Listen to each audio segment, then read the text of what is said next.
प्रिय विद्यार्थियों, एडवांस वरिष्ठ माध्यमिक विद्यालय मुंडाल भिवानी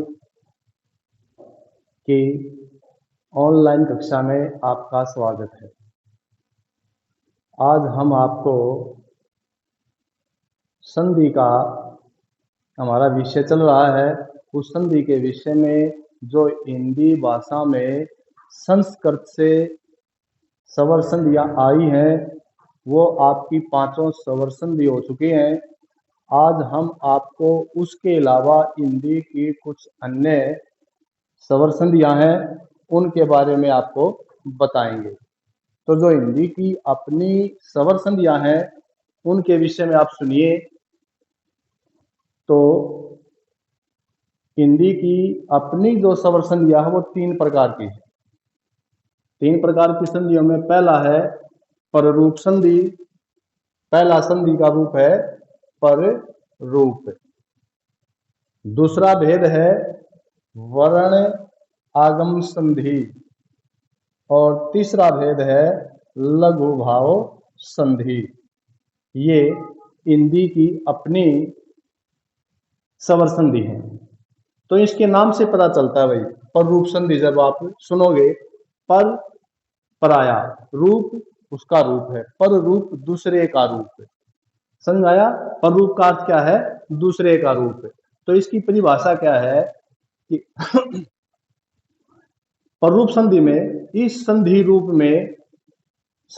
में ए और आ के बाद, पर रूप संधि में ए आ के बाद अगर ए या ओ वर्ण आता है, ए या ओ स्वर आता है, तो पहले वाला स्वर कौन सा है? ए या आ। जो ये बता था, ए आ के बाद ए या ओ स्वर आए, ए आ के बाद ए या ओ स्वर आए, तो ये ए और आ, ए है तो ए में बदल जाएगा, ओ है तो ओ में बदल जाएगा। यानी पहले वाला स्वर ए आ, ए या ओ में मिल जाते हैं। यानी इनका जो रूप है वो ए या ओ में मिल जाता है। क्लियर है? नाम से ही पता, पर रूप ए या ओ के बाद ए या ओ आता है, ए या आ के बाद ए या ओ आता है, तो ए आ ए और ओ के रूप में बदल जाता है। तो इनका रूप कैसा हो गया? ए जैसा और ओ जैसा, यानी दूसरे के रूप में बदल गए। तो इसका उदाहरण देखिए, जैसे रम जमा में ए, रम जमा में एस, यहाँ ए है और ये ए है, तो क्या हो जाएगा? रमेश। ये ए जो है ए में मिल गया। रम जमा में एस, रमेश। सुमा जमा में एस, सुमेश।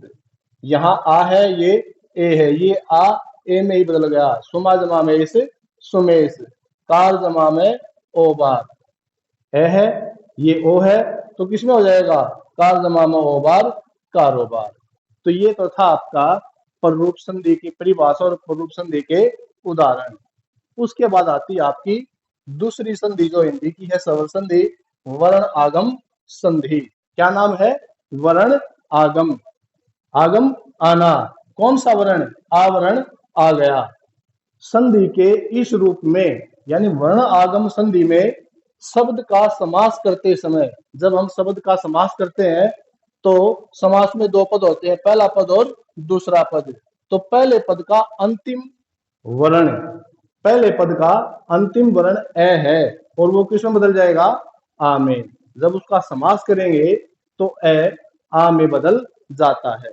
जैसे फटफट, इसका संधि करेंगे फटफट का तो क्या हो जाएगा?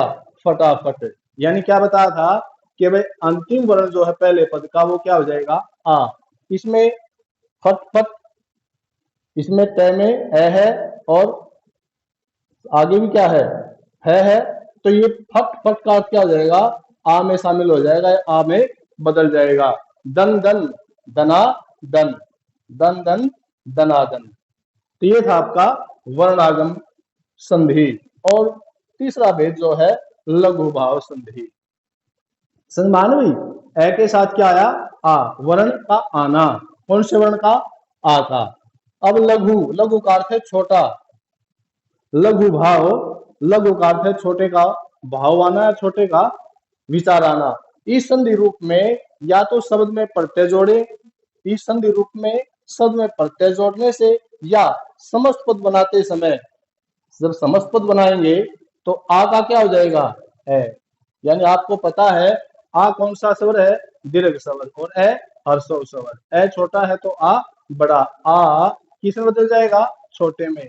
तो किस में हो गया, छोटा क्या होता है, लघु, आ ए में, बड़े ई छोटी में बदल जाएगी, बड़ा ऊ छोटा ऊ में बदल जाएगा, ए ई में बदल जाएगी, और ओ छोटा ऊ में बदल जाएगा।